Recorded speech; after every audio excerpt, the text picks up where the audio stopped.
আমি আসলে দেখছিলাম তার নামটি আতাউর রহমান বিক্রমপুরী, আমি মিস করে গেছিলাম। তিনি বলছেন তো উস্কানি দেওয়ার জন্য, আহ্বান জানানোর জন্য, নির্দেশ দেওয়ার জন্য শিবিরের সেই নেতাদেরকে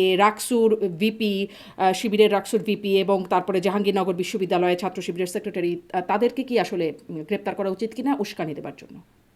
দেখেন, ছাত্র শিবিরের ২ জন কেন্দ্রীয় নেতৃবৃন্দের বক্তব্য এখানে আসছে। তার মধ্যে একজন বলছেন যে প্রথম আলো এবং ডেইলি স্টার বন্ধ করে দেওয়া উচিত। তো বন্ধ করার কথা যিনি বলছেন তার এই বক্তব্যটা অগণতান্ত্রিক, কিন্তু এটা তো ক্রিমিনাল অফেন্স না, তাই না? কাজে এই বক্তব্যের কোনো ছায়ানট প্রতীকী ক্রিমিনাল তছনছ কনসিকোয়েন্স করে নেই। দিতে বলেছেন। একজন, আমি প্রথম জন, আচ্ছা। দ্বিতীয় জন আরেকজন বলছেন যে প্রথম আলো ডেইলি স্টার ছায়ানট থেকে বলছে তছনছ করে দেওয়ার কথা। এটা অত্যন্ত অফেন্সিভ এবং ইনফ্ল্যামেটরি বক্তব্য। এখন এই বক্তব্যটা অগ্রহণযোগ্য এবং এই বক্তব্যর ক্রিমিনাল লায়াবিলিটিস আছে কিনা এটা আপনাকে আলাদা প্যারামিটার দিয়ে দেখতে হবে। ক্রিমিনাল লায়াবিলিটিস আপনি কিভাবে বুঝবেন? ক্রিমিনাল লায়াবিলিটিস আপনি বুঝবেন যে ওইখানে যারা ভাঙচুর করছে তাদের মধ্যে ছাত্র শিবির লোকেরা গেছে কিনা, তাদেরকে এই লিডাররা যাইতে বলছে কিনা, ছাত্র শিবির পার্টি হিসেবে সেখানে ইনভলভ হয়েছে কিনা, এটার মধ্যে দিয়ে ক্রিমিনাল লায়াবিলিটি আসবে। কিন্তু তার এই বক্তব্যের মধ্য দিয়ে ক্রিমিনাল লায়াবিলিটি আসে না, কিন্তু এই বক্তব্য ইনফ্ল্যামেটরি এবং আনএক্সপেক্টেড। ক্রিমিনাল লাইবিলিটি কেন আসে না? আমরা তো ছাত্র শিবিরের মানে নেতৃত্ব বা কর্মীকে দেখেছি, সেখানে দেখছিলাম যে ছবি দিয়ে দেখানো হচ্ছে সাহিত্য সম্পাদক, ঢাকা বিশ্ববিদ্যালয়ের একটি হলের সাহিত্য সম্পাদক মোহাম্মদ আশরাফুল, তাকেও দেখা গেছে তিনি ভাঙচুর করছেন, মানে ভাঙচুর ওই মবের মধ্যে দেখা যাচ্ছে, তিনিও আছেন। আরও অনেকেই, মানে তাদের মধ্যে আরও অনেকেই পোস্টও দিয়েছেন এবং তাদের অনেক ফলোয়ার আছেন। তো কেন ক্রিমিনাল লাইবিলিটি হবে না, না? আপনি যদি কোনো একটা বক্তব্যের ক্রিমিনাল লায়াবিলিটিস আনতে চান তাহলে আপনাকে খুব প্রিসাইসলি বলতে হবে যে এই বক্তব্য ভাঙচুর করতে বলছে গিয়ে এবং এই বক্তব্যের কারণে সেখানে গিয়ে ভাঙচুর হয়েছে। তো আপনি যদি কেস বাই কেস যাইতে চান, মানে যেতে পারেন, তাহলে আমার বক্তব্য কোট করলে আমি বলতে পারবো। যেখানে আপনি বলছেন যে একজন ফিজিক্যালি সেখানে প্রেজেন্ট হয়েছে, আমি এখনো জানি না এটা ইনফরমেশনটা ট্রু কিনা। যদি হয়, যদি মানে ধরেন একজনকে ১০০ লোক অন্তত গেছে। চিহ্নিত করা গেছে, বাকি কেউ আছে আচ্ছা কিনা জানি দেখেন, না। হ্যাঁ। ধরেন যে আপনি প্রথম আলো ডেইলি স্টার ভাঙতে ১০০ লোক গেছে, ২০০ লোক গেছে, তার মধ্যে একজন ছাত্র শিবিরের ছিল, তাহলে তো আপনি এইটার কারণে ছাত্র শিবিরের প্রতি আঙুল তুলতে পারেন না, তাই না? এটা আনএক্সপেক্টেড বলতে পারেন। কিন্তু ১০০-র মধ্যে যদি ৫০ জন লোক ছাত্র শিবিরের হয় তাহলে আপনি বলতে পারেন যে ছাত্র শিবির কিন্তু সাংগঠনিকভাবে দেখেন, সেখানে গেছে। যারা তারা যেই সংগঠন প্রতিষ্ঠান ভাঙতে বললেন সেগুলোতেই ভাঙচুর করা হলো, কেন ক্রিমিনাল লাইবিলিটি আসবে না?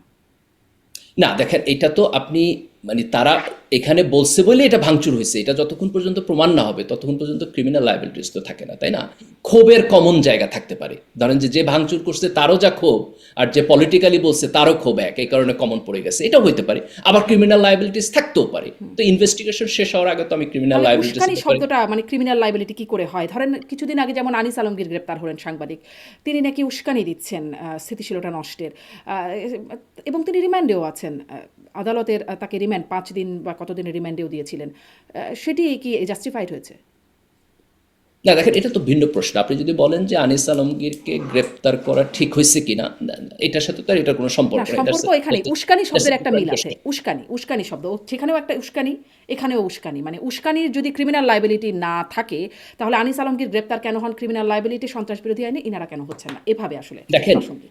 যেই পার্সপেক্টিভে আমি বলতেছি যে এখানে ক্রিমিনাল লায়াবিলিটিস আছে কিনা এটাকে স্ক্রিন করতে হবে, সেই একই প্রিন্সিপাল আনিস আলমগীরের ক্ষেত্রে প্রযোজ্য। তার ক্ষেত্রে যদি এটা ক্রিমিনাল লায়াবিলিটিস না থাকে তাকে অ্যারেস্ট তাহলে করা যদি উচিত। বলছেন কেন আপনি, মানে তাদের ক্ষেত্রে তো যদি বলেন না, আপনি বলেন আনিস আলমগীরকে গ্রেপ্তার করা কি আপনার মনে হয় যে ক্রিমিনাল লাইবিলিটি আছে যৌক্তিক হয়েছে যৌক্তিক?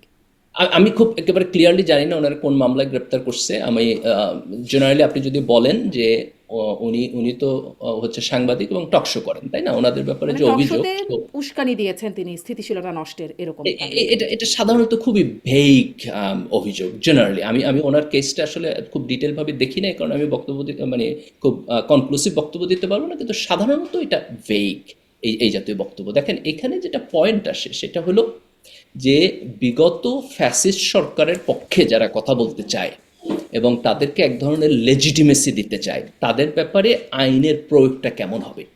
যেটা প্রবলেম হয়েছে সেটা হলো দুইটা। একটা হলো একদিকে একটা বিশাল গণ আকাঙ্ক্ষা আছে যে এই লোকদেরকে, মানে আনঅ্যাপোলজেটিকলি এখনো হাসিনার ফ্যাসিজমের পক্ষে দাঁড়াবে, এই সুযোগটা যেন সমাজে না থাকে। সেকেন্ড হলো যে এই সুযোগটা যদি আমি বন্ধ করতে চাই, আমি কিভাবে বন্ধ করব, সেই আইনি ফ্রেমওয়ার্কটা আমাদের এখানে হয় নাই। না হওয়ার কারণে এই দুইটার মাঝখানে এটাকে যেভাবে ডিল করা হচ্ছে সেটা ইমপারফেকশন হইতেছে। তো আমার পার্সোনাল পজিশন হলো যে আপনাকে একটা আইনি কাঠামোতে যাইতে হবে যেখানে ব্যক্তি কোন পর্যায়ে তার ব্যক্তি স্বাধীনতা প্র্যাকটিস করতে পারবে, মত প্রকাশটা প্র্যাকটিস করতে পারবে আর কোন জায়গায় পারবে না। যেমন ধরেন কেউ একজন আয়সা এখন দাবি করলো যে শেখ হাসিনা এখনো লেজিটিমেট প্রধানমন্ত্রী এবং সে জুলাইয়ে সে কোনো অপরাধ করে নাই। এটা একটা আউটরেজেস বক্তব্য। আমি কি সমাজে বক্তব্য দিতে দিব, সেই প্রশ্নটা ভ্যালিড, কিন্তু এটাকে আমি কোন আইনি কাঠামোর মধ্যে ডিল করব সেটা কিন্তু আমাদের এখানে তৈরি হয়নি। তো আমাদের এই আইনি কাঠামো নিয়ে কথা বলতে হবে। আমি আপনার সাথে 100% এগ্রি করি।